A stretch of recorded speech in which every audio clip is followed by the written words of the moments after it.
अस्सलामुअलैकुम my YouTube family PK vlogger 6 में खुश आमदीद। अज तुहानू असी दिखावांगे कि बोतलों की लोडिंग और अनलोडिंग और मुकम्मल सफ़र इसकी तफसील। लो जी तुहाडी मुलाकात कराने 10 व्हीलर के ड्राइवर की। ये 10 व्हीलर का ड्राइवर है जी। इहदी शक्ल देख लो, इहदी जिवें सेबे वाला बंब होंदा है, एडा क वड्डा भुख चोर है। ऐ नहीं इहदा प्यो, उनकी कोशिश होंदी कि रोटी ना खावे। बेचारा भुखा धराया घरों लोडिंग वास्ते आ जाता है, लोड करके जाएगा लाहौर तो बाहर ठोकर ते इहदा अब्बा आइएगा, चलो जी चलीए। इस गल ड्राइवर शहजादे ने, ये नखरे नहीं करते, जिथे खाण नूं जिवें दी जगह मिले अपना पेट भर लेंदे ने।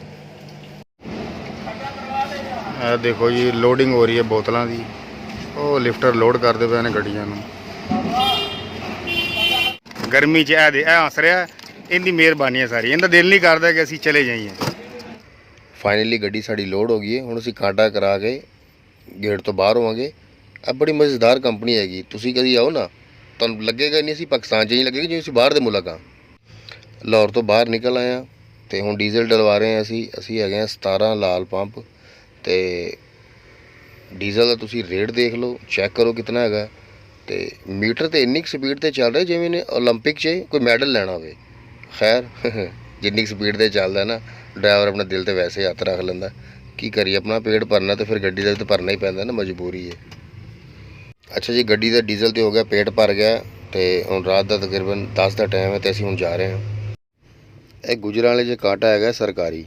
तो ये जो भी गड्डी जीटी रोड तो गुजरती उन्होंने पहले कांटा अपना करवाना होंदा है। यह कोना दरम्यान च कंप्यूटराइज प्लेट हैगी है, इनका सारा डाटा अंदर एक बंदा होल्ड कर रहा होंदा, वो देखता। अगर गड्डी का वजन ज़्यादा होंदा है तो उन्होंने उस हिसाब नाल जुर्माना किया जाता, अगर उनका वजन कम है या पूरा उन्होंने छोड़ दिता जाता है। गुजरांवाला चांद दा किला। अच्छा जी, वो देखो लैफ्ट साइड ते यह बाईपास है, तो स्टेट देखोगे तुसीं, यह गुजरांवाला शहर है।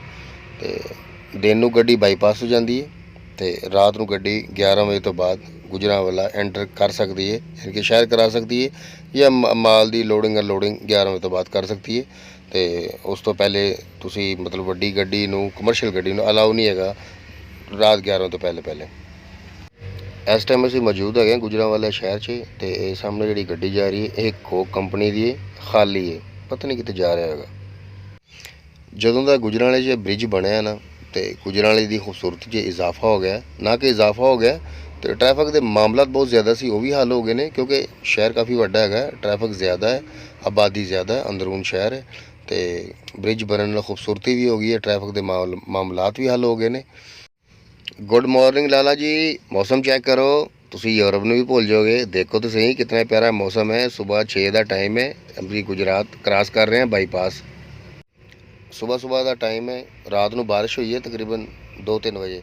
तो मौसम इतना प्यारा, इतना सुहाना हो गया ना कि यूरोप तो की, यूरोप में भी छड्डो, तुसी तो उन तो भी अगे हो। इतनी खूबसूरती देखो, पानी नज़र आ रहा थानू, तो बहुत ही प्यारा इंजॉय वाला मौसम है। अच्छा, मैनू एक गल समझ नहीं आई हैगी, 75 साल हो गए ने पाकिस्तान आज़ाद होए, इस तो पहले अंग्रेज़ आए सन, उन्होंने हुकूमतां कीतियां ने। इन्हां दे ब्रिज देखो है भी बने, खूबसूरती देखो इन्हां दी। पता नहीं उदों लुटीचा सी मुल्क कि हुण लुटिया जा रहा, मेरी समझ नहीं आएगा। खैर कोई गल नहीं, तुसी छड्डो, ए चेक करो, देखो कितनी खूबसूरती हैगी। यह गुजरात का एरिया है जी। देखो जो लोग कहते हैं वो बाहर गए ने डैंकी ला के बाहर गए ने, और यार बाहर गए ने अपना रोज़ी रिजक कमान गए ने। देखो तो सही, तुसी खूबसूरती चेक करो। वो सामने देखो पिछे पिंड है, पिंड के नाम के होंगे है, इतने तो खूबसूरत घर बनाए होंगे ने कि तुसी कहते हो यार यूरोप है, यूरोप वो नहीं है। खैर खूबसूरती तो मौसम चेक करो तुसी पाकिस्तान का। अच्छा, पाकिस्तान च ना एक चीज़ बड़ी मज़ेदार है, हुकूमत चाहे किसी की भी हो, किसी भी पार्टी की हो, पाकिस्तान के रिपेयरिंग का सड़कों का काम नहीं रुकता है। देखो ना, यह काम रिपेयरिंग का चल रहा है, तो काम चलता रहता है। हुकूमत चाहे किसी की भी हो, देखो ना, अगर काम होंदा है तो पाकिस्तान खूबसूरत लगता है ना। लो जी, फाइनली गुजरात के भरा तो छोड़ते हैं पिछे, हुण आ गए ने लाले मूसे के। लाले मूसे का कोई भरा है तो कमेंट कर दो यार, देख लो अपना शहर। खैर खूबसूरती तो मौसम के हिसाब में भी बहुत ज़्यादा होगी। अच्छा, लैफ्ट साइड से तुहाडे बाई तरफ नज़र आ रही है लाले मूसे की, मतलब इतों हदूद शुरू हो जाती है। सब्ज़ मंडी है, रिपेयरिंग का काम चल रहा है, ट्रैफिक बड़ी स्लो जा रही है, बहुत ही आस्ता है, क्योंकि काम चल रहा है ट्रैफिक का। बारिश हुई है, मौसम बड़ा प्यारा हो गया।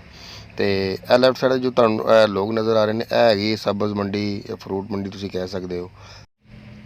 ਸ਼ਹਿਰ ਲਾਲਾ ਮੂਸਾ ਤੁਹਾਡੇ ਹਿਸਾਬ ਜਾਂ ਤੁਹਾਡੇ ਜ਼ਿਹਨ ਦੇ ਮੁਤਾਬਿਕ ਛੋਟਾ ਜਿਹਾ ਸ਼ਹਿਰ ਹੈ, ਲੇਕਿਨ ਛੋਟਾ ਸ਼ਹਿਰ ਦੇ ਹੈ, ਹਕੀਕਤ ਹੈ। ਲੇਕਿਨ ਇਹਨਾਂ ਸ਼ਹਿਰ ਦੇ ਲੋਕ ਸਾਰੇ ਹੀ ਯੂਰਪ 'ਚ ਨੇ, ਸਾਰੇ ਬਾਹਰ ਹੈਗੇ ਨੇ, ਆਪਣਾ ਰਿਜ਼ਕ ਕਮਾਉਣ ਵਾਸਤੇ ਬਾਹਰ ਗਏ ਨੇ। ਤੇ ਸ਼ਹਿਰ ਛੋਟਾ ਹੈ, ਲੋਕ ਬਹੁਤ ਵੱਡੇ ਨੇ, ਦਿਲ ਵੀ ਬਹੁਤ ਵੱਡੇ ਇਹਨਾਂ ਦੇ, ਖੂਬਸੂਰਤ ਜਗ੍ਹਾ ਹੈ। ਲਾਲਾ ਮੂਸਾ ਦੀ ਹਦੂਦ ਖਤਮ ਹੋਣ ਲੱਗਦੀ ਹੈ ਤੇ ਅੱਗੇ ਦਾ ਗੰਜਾ ਮੋੜ। ਗੰਜਾ ਮੋੜ ਮਤਲਬ ਕੋਈ ਪਿੰਡ ਦਾ ਨਾਮ ਹੈਗਾ, ਮਤਲਬ ਉਹ ਕ੍ਰਾਸ ਕਰ ਦਿਓ ਨਾ, ਅੱਗੇ ਇਹ ਹੋਟਲ ਤਾਂ ਨਜ਼ਰ ਆ ਰਿਹਾ ਹੈਗਾ। ਇੱਥੇ ਮਤਲਬ ਇਹ ਟਰੱਕਾਂ ਦੇ ਮਤਲਬ ਡੈਕੋਰੇਸ਼ਨ ਦੀਆਂ ਖੂਬਸੂਰਤੀ ਦੀਆਂ ਚੀਜ਼ਾਂ ਸਭ ਕੁਝ ਮਿਲਦੀ ਹੈਗੀਆਂ ਨੇ। ਇੱਥੇ ਇਹ ਦੁਕਾਨ ਇੱਥੇ ਬਣੀ ਹੈ ਤੇ ਚੌਧਰੀ ਹੋਟਲ ਵੀ ਇਹਨੂੰ ਕਹਿੰਦੇ ਹੈਗੇ ਨੇ। ਇਸ ਪੰਪ ਨੂੰ ਤਾਂ ਹਰ ਬੰਦਾ ਹੀ ਜਾਣਦਾ ਹੈਗਾ, ਤੁਸੀਂ ਨਾਮ ਵੀ ਸੁਣਿਆ ਹੈਗਾ, ਦੇਖਿਆ ਵੀ ਹੋਏਗਾ, ਅਲ ਖਲੀਲ ਪੈਟਰੋਲ ਪੰਪ। ਲਾਲਾ ਮੂਸਾ ਕ੍ਰਾਸ ਕਰੋ ਨਾ, ਅਲ ਖਲੀਲ ਪੈਟਰੋਲ ਪੰਪ ਆਉਂਦਾ ਹੈਗਾ। ਅੱਛਾ ਜੀ, ਸੁਬਾਹ ਦੀ ਨਾ ਵੀਡੀਓ ਹੀ ਬਣਾ ਰਹੇ ਹਾਂ ਤੇ ਕਹਿੰਦੇ ਨਹੀਂ ਹੁੰਦੇ, ਪਹਿਲੇ ਪੇਟ ਪੂਜਾ ਫਿਰ ਕੰਮ ਦੂਜਾ। ਤੇ ਪਹਿਲੇ ਪੇਟ ਪੂਜਾ ਕਰ ਲਈਏ, ਨਾਸ਼ਤਾ ਕਰ ਲਈਏ ਤੇ ਫਿਰ ਵੀਡੀਓ ਬਣਾਵਾਂਗੇ, ਫਿਰ ਤੁਹਾਨੂੰ ਦੁਬਾਰਾ ਮੁਲਾਕਾਤ ਹੋਏਗੀ। ਇਹ ਲਾਲੇ ਮੂਸੇ ਦਾ ਹੋਟਲ ਹੈ, ਅੱਲਾ ਨਬੀ ਵਾਰਿਸ hotel and restaurant, Allah Nabi Waris hotel. ਤੇ ਅੱਛਾ, ਇਹਨੂੰ ਪਿਆਰ ਨਾਲ ਮਾਮੇ ਦਾ ਹੋਟਲ ਵੀ ਕਹਿੰਦੇ ਨੇ ਤੇ ਜ਼ਿਆਦਾਤਰ ਮਸ਼ਹੂਰ ਮਾਮੇ ਦੇ ਹੋਟਲ ਦੇ ਨਾਮ ਤੋਂ ਹੈਗਾ, ਬਾਕੀ ਨਾਮ ਤਾਂ ਤੁਸੀਂ ਦੇਖ ਹੀ ਰਹੇ ਹੋ। ਲਓ ਜੀ, ਸਾਡਾ ਸੁਬਾਹ ਦਾ ਇਹ ਦੇਸੀ ਜਿਹਾ ਨਾਸ਼ਤਾ ਹੁੰਦਾ, ਤੰਦੂਰ ਵਾਲੇ ਪਰਾਠੇ, ਚਣੇ, ਹਲਵਾ, ਚਾਏ। ਤੇ ਡਰਾਈਵਰਾਂ ਦਾ ਜ਼ਿਆਦਾਤਰ ਅਮੂਮਨ ਇਹੀ ਦੇਸੀ ਨਾਸ਼ਤਾ ਹੁੰਦਾ ਸੁਬਾਹ ਦਾ। ਅੱਜ ਕੱਲ੍ਹ ਦੇ ਲੇਟੈਸਟ ਦੌਰ ਦੇ ਵਿੱਚ ਨਾ ਇਹ ਚੀਜ਼ਾਂ ਤੁਹਾਨੂੰ ਬਹੁਤ ਘੱਟ ਮਿਲਣਗੀਆਂ ਦੇਖਣ ਨੂੰ। ਹੁਣ ਤਾਂ ਬਿਊਟੀ ਸਲੋਨ, ਹੇਅਰ ਸਲੋਨ, ਪਤਾ ਨਹੀਂ ਕੀ ਸਲੋਨ ਹੈ, ਲੇਕਿਨ ਇਹ ਦੇਸੀ ਨਾਈ ਜਿਹਨੂੰ ਕਹਿੰਦੇ ਨੇ ਉਹ ਹੈ ਨਹੀਂ, ਕੁਛ ਨੇ, ਬਹੁਤ ਹੀ ਕਮ ਹੈਗੇ ਨੇ।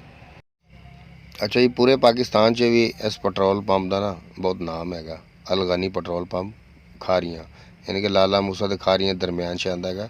ਦੋਨੋਂ ਤਰਫ ਇਹ ਮਤਲਬ ਪੰਪ ਪੈਟਰੋਲ ਪੰਪ ਬਣੇ ਨੇ, ਬੜਾ ਨਾਮ ਇਹਨਾਂ ਦਾ। ਅੱਛਾ, ਖਾਰੀਆਂ ਕ੍ਰਾਸ ਕਰੋ ਨਾ, ਪਹਾੜੀ ਇਲਾਕਾ ਸ਼ੁਰੂ ਹੋ ਜਾਂਦਾ, ਮਤਲਬ ਇੱਥੋਂ ਪਹਾੜ ਸ਼ੁਰੂ ਹੋ ਜਾਂਦੇ ਨੇ, ਪਲੇਨ ਇਲਾਕਾ, ਮੈਦਾਨੀ ਇਲਾਕਾ ਖਤਮ ਹੋ ਜਾਂਦਾ ਹੈਗਾ।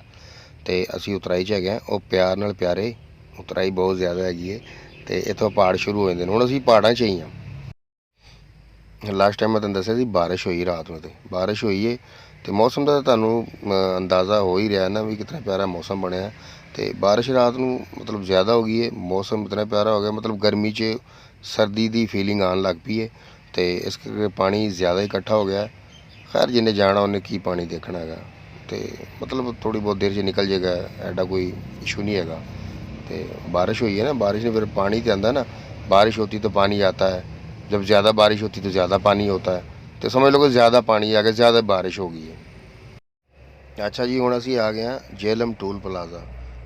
जेलम ਇਹਦਾ ਏਰੀਆ ਸ਼ੁਰੂ ਹੋ ਗਿਆ ਇੱਥੋਂ, ਮਤਲਬ ਕਿ ਟੂਲ ਪਲਾਜ਼ਾ ਹੈ। ਟੂਲ ਪਲਾਜ਼ਾ ਇਸ ਤੋਂ ਟੂਲ ਪਲਾਜ਼ਾ ਦਾ ਜ਼ਿਆਦਾਤਰ ਅਮੂਮਨ ਜਿੱਥੇ ਦਰਿਆ ਹੋਵੇ ਤੇ ਦਰਿਆਵਾਂ ਦੇ ਜ਼ਿਆਦਾ ਟੂਲ ਪਲਾਜ਼ੇ ਹੁੰਦੇ ਨੇ। ਬਾਕੀ ਵੈਸੇ ਜੀਟੀ ਰੋਡ ਤੇ ਵੈਸੇ ਵੀ ਅਮੂਮਨ ਹੁੰਦੇ ਨੇ, ਕਿਉਂਕਿ ਰੋਡ ਦਾ ਟੈਕਸ ਹੈ ਨਾ ਗੌਰਮੈਂਟ ਦਾ। ਤੁਸੀਂ ਸੜਕੇ ਦੇ ਮਜ਼ਾ ਇੰਜੋਏ ਲੈਂਦੇ ਤੇ ਪੈਸੇ ਨਹੀਂ ਦੇਣੇ ਹੈਗੇ, ਪੈਸੇ ਵੀ ਤਾਂ ਦੇਣੇ ਪੈਂਦੇ ਨੇ। ਖੈਰ, ਇਸ ਤੋਂ ਅੱਗੇ ਨਾ ਦਰਿਆ ਜੇਹਲਮ ਹੈਗਾ। ਅੱਛਾ ਜੀ, ਇਹ ਦਰਿਆ ਜੇਹਲਮ ਹੈਗਾ। ਦਰਿਆ ਜੇਹਲਮ ਦੇ ਬ੍ਰਿਜ ਦੇ ਉੱਪਰ ਹੈਗੇ ਆ, ਮਤਲਬ ਪੁਲ 'ਤੇ ਹੈਗੇ ਅਸੀਂ। ਤੇ ਇਹ ਤੁਸੀਂ ਦੇਖ ਸਕਦੇ ਹੋ ਕਿ ਬਾਰਿਸ਼ਾਂ ਦੀ ਵਜ੍ਹਾ ਤੋਂ ਪਾਣੀ ਪਾਣੀ ਹੋਇਆ ਪਿਆ ਹੈਗਾ। ਖੈਰ, ਦਰਿਆਵਾਂ ਦਾ ਕੰਮ ਹੀ ਹੈ ਪਾਣੀ ਆਪਣੇ ਆਪ ਅੰਦਰ ਰੱਖਣਾ। ਅੱਛਾ ਜੀ, ਤੁਸੀਂ ਤਾਂ ਅੰਦਾਜ਼ਾ ਹੀ ਲਾ ਸਕਦੇ ਹੋ ਇਹਦੀ ਗਹਿਰਾਈ ਦਾ ਤੇ ਇਹਦੀ ਚੌੜਾਈ ਤੇ ਲੰਬਾਈ ਇਹਦੀ ਦੇਖੋ, ਜ਼ਾਹਰ ਫੀਲ ਕਰ ਸਕਦੇ ਹੋ। ਤੇ ਇਹਦੀ ਫੀਲਿੰਗ ਤੁਹਾਨੂੰ ਐਮਾਜ਼ੋਨ ਜੰਗਲਾਂ ਦੀ ਵੀ ਆਏਗੀ, ਕਿਉਂਕਿ ਇਹਦੇ ਵਿੱਚ ਜੰਗਲਾਤ ਵੀ ਨੇ, ਪਾਣੀ ਵੀ ਹੈ ਤੇ ਬਹੁਤ ਖੂਬਸੂਰਤੀ, ਬੜਾ ਪਿਆਰਾ ਤੇ ਖੂਬਸੂਰਤ ਜਿਹਾ ਦਰਿਆ ਹੈਗਾ, ਦਰਿਆ ਜੇਹਲਮ। ਇਹ ਦੇਖੋ ਨਾ, ਇੰਝ ਲੱਗਦਾ ਤੁਸੀਂ ਐਮਾਜ਼ੋਨ ਜੰਗਲਾਂ 'ਚ ਫਿਰ ਰਹੇ ਹੈਗੇ ਹੋ। ਇਹ ਜੰਗਲ ਵੀ ਹੈ, ਦਰਿਆ ਵੀ ਹੈ, ਲੇਕਿਨ ਦਰਿਆ ਦੇ ਅੰਦਰ ਹੀ ਹੈ ਜੰਗਲ ਵੀ। ਅੱਛਾ ਜੀ, ਦਰਿਆ ਜੇਹਲਮ ਕ੍ਰਾਸ ਕਰਦੇ ਹੋ ਨਾ, ਨਿਕਲ ਰਹੇ ਅਸੀਂ ਤੇ ਤੁਹਾਨੂੰ ਇਹ ਦੇਖਣ ਨੂੰ ਮਿਲ ਜਾਏਗਾ ਅੱਗੋਂ, ਮਤਲਬ ਕਿ ਇੱਕ ਰਾਊਂਡ ਅਬਾਊਟ ਆਏਗਾ, ਬਹੁਤ ਖੂਬਸੂਰਤ ਹੈਗਾ। ਤੇ ਤੁਸੀਂ ਵੀ ਅੰਦਾਜ਼ਾ ਲਗਾ ਸਕਦੇ ਹੋ ਇਹਦੀ ਖੂਬਸੂਰਤੀ ਦਾ। ਇਹ ਦੇਖੋ, ਇਹ ਗੋਲ ਚੱਕਰ ਜਿਹਾ ਬਣਿਆ ਰਾਊਂਡ ਅਬਾਊਟ ਹੈਗਾ। ਦੇਖੋ ਅੰਦਰ ਇੱਕ ਘੜੀ ਵੀ ਲੱਗੀ ਹੈ, ਬਹੁਤ ਖੂਬਸੂਰਤ ਹੈਗੀ ਇਹ ਵੀ। ਪਾਕਿਸਤਾਨ ਤੇ ਜੀ ਹਰ ਜਗ੍ਹਾ ਹੀ ਖੂਬਸੂਰਤ ਹੈ। ਦੂਸਰੇ ਮੁਲਕਾਂ ਦਾ ਖੈਰ ਪਤਾ ਨਹੀਂ ਹੈਗਾ। ਪਾਕਿਸਤਾਨ 'ਚ ਜਿਤਨੇ ਵੀ ਟਰਾਂਸਪੋਰਟ ਜਾਂ ਮਸ਼ੀਨਰੀ ਦੇ ਜਿੰਨੇ ਵੀ ਪੂਰੀ ਦੁਨੀਆ ਬ੍ਰਾਂਡ ਨੇ, ਜਾਪਾਨ, ਇੰਗਲੈਂਡ, ਜਰਮਨੀ ਹੋਰ ਮੁਖਤਲਿਫ, ਇਹ ਜਿੰਨੀਆਂ ਵੀ ਗੱਡੀਆਂ ਮਤਲਬ ਬਣਦੀਆਂ ਨੇ ਪਾਕਿਸਤਾਨ 'ਚ, ਤਕਰੀਬਨ ਸਾਰੀ ਗੱਡੀ ਇੱਥੇ ਤੁਹਾਨੂੰ ਮਿਲੇਗੀ। ਲਓ ਜੀ, ਜੇਹਲਮ ਤੋਂ ਅਗਲਾ ਜਿਹੜਾ ਸ਼ਹਿਰ ਹੈਗਾ ਉਹ ਦੀਨਾ ਹੈਗਾ ਤੇ ਅਸੀਂ ਦੀਨੇ 'ਚ ਹੈਗੇ ਹਾਂ। ਇਹ ਤੁਸੀਂ ਦੀਨਾ ਦੇਖ ਸਕਦੇ ਹੋ, ਰਾਈਟ ਸਾਈਡ 'ਤੇ ਵੀ ਛੋਟਾ ਇੱਕ ਸ਼ਹਿਰ ਹੈਗਾ, ਤੇ ਲੈਫਟ ਸਾਈਡ ਤੇ ਵੀ ਬਸ ਦੋਨੋਂ ਤਰਫ ਇਹ ਦੀਨਾ ਸ਼ਹਿਰ ਹੀ ਹੈਗਾ। ਮਤਲਬ ਇਹ ਛੋਟਾ ਜਿਹਾ ਲੇਕਿਨ ਹੈ ਵੀ ਖੂਬਸੂਰਤ ਹੈ ਬਹੁਤ ਜ਼ਿਆਦਾ। ਹੁਣ ਦੇਖੋ ਕੈਸੀ ਅਜੂਬਾ ਗੱਲ ਹੈਗੀ। ਇਹ ਗੱਡੀ ਵਾਲੇ ਨੇ ਹੈਲਪ ਵਾਸਤੇ ਗੱਡੀ ਵਾਲੇ ਨੂੰ ਬੁਲਾਇਆ ਹੈਗਾ ਕਿ ਮੇਰੀ ਹੈਲਪ ਕਰੇਗਾ, ਮੇਰੀ ਗੱਡੀ ਖਰਾਬ ਹੋ ਗਈ, ਐਕਸੀਡੈਂਟ ਹੋ ਗਿਆ। ਅੱਛਾ ਉਹਨੂੰ ਆਪਣੀ ਛੱਡ ਉਹਦੀ ਪੈ ਗਈ ਵਿਚਾਰੇ ਦੀ। ਉਹ ਜਿਹੜਾ ਹੈਲਪ ਕਰਨ ਆਇਆ ਉਹਨੂੰ ਖੁਦ ਹੀ ਧੱਕਾ ਲਾ ਕੇ ਪਿੱਛੇ ਲਿਆ ਰਹੇ ਨੇ। ਇਹ ਦੇਖ ਲਓ ਇਹਨਾਂ ਦੇ ਕੰਮ। ਇਹ ਤਾਂ ਸਭ ਨੂੰ ਪਤਾ ਹੈ। ਫਨੀ ਲੋਕ ਤੇ ਪੂਰੀ ਦੁਨੀਆ 'ਚ ਹੀ ਪਾਏ ਜਾਂਦੇ ਹੈਗੇ ਨੇ। ਉਹ ਵਿਚਾਰਾ ਉਹਦੀ ਹੈਲਪ ਕਰਨ ਆਇਆ ਤੇ ਉਹਨੂੰ ਕਹਿ ਰਿਹਾ ਕਿ ਭਾ ਤੂੰ ਮੇਰੀ ਹੈਲਪ ਕਰ, ਪਹਿਲੇ ਧੱਕਾ ਲਵਾ। ਇਹ ਦੇਖੋ ਗੌਰਮੈਂਟ ਨੂੰ ਕਿੰਨਾ ਖਰਚਾ ਕਰਨਾ ਪੈਂਦਾ ਹੈਗਾ। ਅਗਰ ਇਹ ਦੇਖੋ ਇਹ ਪਹਾੜੀ ਨੂੰ ਦਰਮਿਆਨ 'ਚੋਂ ਕੱਟ ਕੇ ਤੇ ਫਿਰ ਸੜਕ ਨੂੰ ਬਣਾਇਆ ਗਿਆ। ਅਗਰ ਇੰਜ ਨਾ ਕਰਦੇ ਤੇ ਗੱਡੀਆਂ ਕਿੱਥੇ ਚੜ੍ਹਨੀਆਂ ਹੈਗੀ ਜੀ। ਦੇਖੋ ਪਹਾੜ ਕਿੰਨਾ ਵੱਡਾ ਹੈ, ਕਿੰਨੀ ਉਹਨੇ ਮਿਹਨਤ ਕੀਤੀ। ਦੋ ਸੈਂਟਰ 'ਚੋਂ ਉਹਨਾਂ ਨੇ ਕੱਟ ਕੇ ਪਹਾੜ ਨੂੰ ਫਿਰ ਸੜਕ ਬਣਾਈ ਹੈ। ਅੱਛਾ ਦੇਖੋ ਸਾਡੀ ਗੌਰਮੈਂਟ ਨੇ ਕਿੰਨਾ ਖਰਚਾ ਕੀਤਾ ਹੈ। ਹਰ ਇੱਕ ਸਾਈਨ ਬੋਰਡ 'ਤੇ ਲਿਖਿਆ ਹੈ ਉਰਦੂ 'ਚ ਵੀ ਇੰਗਲਿਸ਼ 'ਚ ਵੀ ਕਿ ਉਤਰਾਈਏ ਆਸथा करो। लेकिन ਅਸੀਂ ਫਿਰ ਵੀ ਗੌਰ ਨਹੀਂ ਕਰਦੇ ਗੇ ਚੰਦ ਲੋਕ ਮਤਲਬ, ਤੇ ਉਹ ਫਿਰ ਨੁਕਸਾਨ ਉਠਾਉਂਦੇ ਨੇ। ਅੱਛਾ ਫਿਰ ਉਹਨਾਂ ਨੇ ਇਹ ਵੀ ਇੱਕ ਸਹੂਲਤ ਦਿੱਤੀ ਹੈ ਕਿ ਅਗਰ ਤੁਹਾਨੂੰ ਪੜ੍ਹਨਾ ਨਹੀਂ ਵੀ ਆਉਂਦਾ ਹੈਗਾ ਤੇ ਉਹਨਾਂ ਨੇ ਫਿਰ ਇੱਕ ਨਕਸ਼ੇ ਬਣਾਏ ਹੁੰਦੇ ਨੇ, ਐਂਗਲ ਬਣਾਇਆ ਹੁੰਦਾ ਛੋਟਾ ਜਿਹਾ ਕਿ ਤੁਸੀਂ ਉਹਦੇ ਹਿਸਾਬ ਨਾਲ ਦੇਖ ਕੇ ਅੰਦਾਜ਼ਾ ਲਾ ਸਕੋ ਸੜਕ ਦਾ ਜਾਂ ਜਗ੍ਹਾ ਦਾ। ਇਹ ਦੇਖੋ ਨਾ ਹੁਣ ਪਿੱਛੇ ਲਿਖਿਆ ਸੀ, ਇੱਥੇ ਵੀ ਉਹੀ ਲਿਖਿਆ, ਰਿਪੀਟ ਕੀਤਾ ਜਾਏ ਬਕਾਇਦਾ। ਇਹ ਦੇਖੋ ਉਹਨਾਂ ਨੇ ਐਂਗਲ ਵੀ ਇੱਕ ਛੋਟਾ ਜਿਹਾ ਬਣਾਤਾ ਹੈ। ਸਾਈਨ ਬੋਰਡ ਲਾਏ ਹੁੰਦੇ ਇਹਨਾਂ ਦੇ, ਬ੍ਰੇਕ ਦੇ ਲਾਏ ਹੁੰਦੇ ਨੇ, ਕੈਮਰਿਆਂ ਦੇ ਲਾਏ ਹੁੰਦੇ ਨੇ, ਮਤਲਬ ਮੁਖਤਲਿਫ ਹਿਸਾਬ ਨਾਲ ਇਹਨਾਂ ਨੇ ਬਣਾਏ ਹੁੰਦੇ ਨੇ। ਅੱਗੋਂ ਫਿਰ ਇਹਨਾਂ ਨੇ ਇਹ ਵੀ ਲਿਖੇ ਹੁੰਦੇ ਨੇ ਕਿ ਇੱਧਰ ਲੈਫਟ ਰਾਈਟ ਕਿਹੜਾ ਸ਼ਹਿਰ ਹੈਗਾ, ਬੱਸ ਸਟਾਪ ਹੈ, ਹਰ ਚੀਜ਼ ਦੱਸਦੇ ਹੈਗੇ ਨੇ। ਸਾਈਨ ਬੋਰਡ 'ਤੇ ਉਹ ਖਰਚਾ ਵੀ ਕੀਤਾ ਜਾਂਦਾ ਲੇਕਿਨ ਫਿਰ ਵੀ ਅਸੀਂ ਦਿਲਚਸਪੀ ਨਹੀਂ ਲੈਂਦੇ ਹੈਗੇ। ਅਸੀਂ ਕਹਿੰਦਾ ਠੀਕ ਹੈ ਕੋਈ ਗੱਲ ਨਹੀਂ, ਪਤਾ ਨਹੀਂ ਇਹ ਬੇਵਕੂਫ ਹੈਗੇ ਐਵੇਂ ਵੀ ਖਰਚਾ ਕੀਤਾ ਹੈਗਾ, ਲੇਕਿਨ ਇਹਦਾ ਹਰ ਚੀਜ਼ ਦਾ ਇੱਕ ਮਕਸਦ ਹੁੰਦਾ ਹੈਗਾ। ਅੱਛਾ ਇਹ ਡੁਮੇਲੀ ਐਸੀ ਜਗ੍ਹਾ ਹੈਗੀ ਹੈ, ਸਭ ਤੋਂ ਖਤਰਨਾਕ ਜਗ੍ਹਾ ਇਹ ਹੈਗੀ ਹੈ। ਲਾਹੌਰ ਤੋਂ ਪਿੰਡੀ ਦੇ ਦਰਮਿਆਨ ਜਿਹੜੀ ਇਹ ਜਗ੍ਹਾ ਆਉਂਦੀ ਹੈਗੀ ਹੈ, ਇਹ ਸੜਕ 'ਚ ਨਾ ਬੈਂਡ ਪੈਂਦਾ ਹੈਗਾ। ਉਤਰਾਈ ਇਤਨੀ ਜ਼ਿਆਦਾ ਹੁੰਦੀ ਹੈਗੀ ਹੈ ਮਤਲਬ ਅੱਗੇ ਅਗਰ ਗੱਡੀ ਕੋ ਖਰਾਬ ਹੋਵੇ ਨਾ ਤਾਂ ਪਤਾ ਨਹੀਂ ਚੱਲਦਾ ਹੈਗਾ ਅਚਾਨਕ ਨਾਲ। ਇਸ ਕਰਕੇ ਤੁਹਾਨੂੰ ਬਾਰ-ਬਾਰ ਜਗ੍ਹਾ 'ਤੇ ਲਿਖਿਆ ਹੁੰਦਾ ਕਿ ਛੋਟਾ ਗੇਅਰ ਦਾ ਇਸਤੇਮਾਲ ਕਰੇ। ਅਤੇ ਮਤਲਬ ਫਸਟ ਸੈਕਿੰਡ ਤੁਸੀਂ ਅਗਰ ਆਉਂਦੇ ਹੋ ਨਾ, ਛੋਟੀ ਗੱਡੀ ਹੈ ਵੱਡੀ ਗੱਡੀ, ਛੋਟੀ ਗੇਅਰ ਇਸਤੇਮਾਲ ਕਰੋਗੇ ਨਾ ਤਾਂ ਤੁਹਾਨੂੰ ਮਤਲਬ ਕੋਈ ਪਰੇਸ਼ਾਨੀ ਨਹੀਂ ਹੋਏਗੀ, ਕੋਈ ਹਾਦਸੇ ਦਾ ਸਬਬ ਨਹੀਂ ਬਣੇਗਾ, ਬਿਲਕੁਲ ਈਜ਼ੀਲੀ ਚਲੋਗੇ। ਜਦੋਂ ਤੁਸੀਂ ਜਲਦਬਾਜ਼ੀ ਕਰੋਗੇ ਮਤਲਬ ਇਹਨਾਂ ਚੀਜ਼ਾਂ ਨੂੰ ਫਾਲੋ ਨਹੀਂ ਕਰੋਗੇ ਤਾਂ ਨੁਕਸਾਨ ਉਠਾਓਗੇ। ਅੱਜ ਕੱਲ੍ਹ ਦੇ ਦੌਰ 'ਚ ਤਾਂ ਡਰਾਈਵਿੰਗ ਕਰਨਾ ਤਾਂ ਬਹੁਤ ਹੀ ਆਸਾਨ ਹੋ ਗਈ ਹੈ ਪਹਿਲੇ ਦੌਰ ਦੇ ਨਿਸਬਤ। ਕਿਉਂਕਿ ਇਹ ਦੇਖੋ ਜਿਹਨੂੰ ਪੜ੍ਹਨਾ ਆਉਂਦਾ ਉਹਦੇ ਵਾਸਤੇ ਵੀ ਹੈ, ਅਤੇ ਜਿਹਨੂੰ ਨਹੀਂ ਵੀ ਪੜ੍ਹਨਾ ਆਉਂਦਾ ਉਹਨੂੰ ਵੀ ਦੇਖੋ ਇਸ਼ਾਰਾ ਦਿੱਤਾ ਗਿਆ ਕਿ ਉਤਰਾਈ ਹੈ। ਅਤੇ ਹਰ ਤਰੀਕੇ ਨਾਲ ਡਰਾਈਵਰ ਨੂੰ ਸਮਝਾਇਆ ਗਿਆ ਕਿ ਤੁਸੀਂ ਇਸ ਤਰੀਕੇ ਨਾਲ ਗੱਡੀ ਚਲਾਉਣੀ ਹੈ। ਅਨਪੜ੍ਹੇ ਚਾਹੇ ਪੜ੍ਹੇ ਲਿਖੇ, ਦੋਵਾਂ ਵਾਸਤੇ ਸਹੂਲਤਾਂ ਦਿੱਤੀਆਂ ਗਈਆਂ ਨੇ। ਸਾਰੀ ਦੁਨੀਆ ਕਹਿੰਦੀ ਅੰਗਰੇਜ਼ਾਂ ਨੇ ਲੁੱਟਿਆ ਹੈਗਾ ਸੀ, ਅਤੇ ਇਹ ਨਾਰਾ ਵੀ ਉਹਨਾਂ ਦਾ ਹੀ ਹੋਣਾ ਫਿਰ। ਜੇ ਖਾਤਾ ਹੈ ਤਾਂ ਲਗਾਤਾ ਵੀ ਹੈ, ਅਤੇ ਜੇ ਖਾਂਦੇ ਸੀ ਤਾਂ ਲਾਉਂਦੇ ਵੀ ਸੀ। ਬਈ ਪਤਾ ਨਹੀਂ ਹੁਣ ਖਾਂਦੇ ਸੀ ਕੀ ਕੀਤੇ, ਲੇਕਿਨ ਸਾਨੂੰ ਤਾਂ ਲੱਗਿਆ ਨਜ਼ਰ ਆ ਰਿਹਾ। ਫਿਲਹਾਲ ਦੇਖੋ ਉਹਨਾਂ ਦੇ ਪੁਲ ਹਾਈ ਵੀ ਮਜ਼ਬੂਤ ਹੈ ਅੱਜ ਦੀ ਨਿਸਬਤ। ਉਹਨਾਂ ਦੇ ਪੁਲ ਰੇਲਵੇ ਦੇ ਜਾਂ ਕੋਈ ਵੀ ਨੇ ਬ੍ਰਿਜ ਸਭ ਮਜ਼ਬੂਤ ਨੇ, ਕੋਈ ਕੰਕਰੀਟ ਖਰਾਬ ਨਹੀਂ ਹੋਈ, ਕੋਈ ਚੀਜ਼ ਨਹੀਂ। ਰੇਲਵੇ ਨਿਜ਼ਾਮ ਹੈ ਵੀ ਉਂਝ ਦਾ ਉਂਝ ਹੀ ਚੱਲ ਰਿਹਾ, ਕੋਈ ਚੀਜ਼ ਮੁਰੰਮਤ ਨਹੀਂ ਹੋਈ, ਸਭ ਕੁਛ ਉਹੀ ਚੱਲ ਰਿਹਾ। ਕਿਆ ਬਾਤਾਂ ਯਾਰ ਉਹਨਾਂ ਦੇ ਕੰਮ ਦੀਆਂ। ਮਾਜ਼ਰਤ ਨਾਲ ਵੀਡੀਓ ਬਹੁਤ ਲੰਬੀ ਬਣ ਗਈ ਹੈ, ਤਾਂ ਇਸ ਵੀਡੀਓ ਨੂੰ ਆਪਾਂ ਇੱਥੇ ਹੀ ਖ਼ਤਮ ਕਰ ਰਹੇ ਹਾਂ। ਅਤੇ ਇਨਸ਼ਾਅੱਲਾ ਨੈਕਸਟ ਜਿਹੜਾ ਵਲੋਗ ਆਏਗਾ ਨਾ ਮੇਰਾ, ਅਤੇ ਆਪਾਂ ਇੱਥੋਂ ਹੀ ਕੰਟੀਨਿਊ ਕਰਾਂਗੇ। ਕਿਉਂਕਿ ਯਾਰ ਕੁਝ ਦੋਸਤ ਨਾਲ ਇਤਰਾਜ਼ ਕਰਦੇ ਨੇ, ਹਕੀਕਤ ਵੀ ਇਹੀ ਹੈ ਕਿ ਟਾਈਮ ਮਤਲਬ ਕੰਮ ਹੁੰਦਾ ਹੈ ਅਤੇ ਸ਼ਾਰਟ ਕਲਿੱਪ ਹੀ ਅੱਛੇ ਲੱਗਦੇ ਹੈਗੇ ਨੇ। ਅਤੇ ਨੈਕਸਟ ਵਲੋਗ 'ਚ ਇਨਸ਼ਾਅੱਲਾ ਇੱਥੋਂ ਹੀ ਆਪਾਂ ਸਟਾਰਟ ਕਰਾਂਗੇ।